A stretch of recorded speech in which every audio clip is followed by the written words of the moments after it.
আসসালামু আলাইকুম viewers, welcome to my page সীমার স্নিগ্ধ দিন। আজকের রেসিপি মুগ ডাল দিয়ে ঝিঙে। মুগ ডাল দিয়ে ঝিঙে রান্না করতে আমি প্রথমে কড়াইয়ে মুগ ডালগুলো ভেজে নিচ্ছি মাঝারি আঁচে, যেন পুড়ে না যায়। হালকা ভেজে নেওয়ার পর আমি ডালগুলো পরিষ্কার পানি দিয়ে ধুয়ে নেব।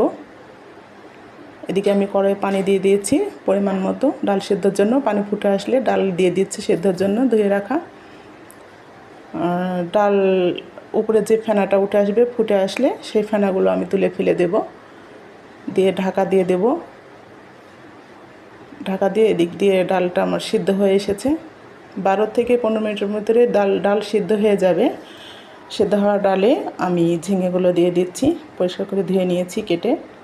দিয়ে দিলাম 6-7টি কাঁচামরিচ ভেঙে দিয়ে দিচ্ছি, 1 চা চামচ আদা বাটা, 1 চা চামচ রসুন বাটা, হাফ চা চামচ জিরে বাটা, হাফ চা চামচ হলুদের গুঁড়ো, লবণ স্বাদ মতো দিয়ে আমি ভালো করে একসাথে মিক্স করে এতে 1 কাপ পরিমাণ পানি দিয়ে দিচ্ছি। ঝিঙে যেহেতু খুব নরম সবজি, এটা থেকে পানি আরও উঠে আসবে। মাঝারি আঁচে আমি এটা নাড়াচাড়া করে নেব 5 মিনিট পর পর, যেন পুড়ে না লেগে যায়। এটা যখন সিদ্ধ হয়ে আসবে তখন আমি এটা নামিয়ে নেব। মুগ ডাল আমাদের স্কিন কেয়ারগুলো করতে সাহায্য করে। ঝিঙে চুল ও দাঁতের জন্য খুব ভালো, চুল ও দাঁত মজবুত করে। আমি নামিয়ে নিয়েছি।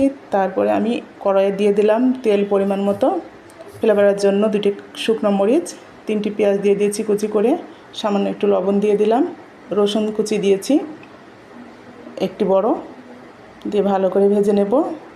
কয়েক দানা জিরে দিয়ে দিলাম, গোটা জিরে। বাদামি ভাজা হয়ে আসলে আমি সিদ্ধ করা রাখা ডালগুলো এতে ঢেলে দেব, ঢেলে নাড়াচাড়া করে ঢাকা দিয়ে দেব।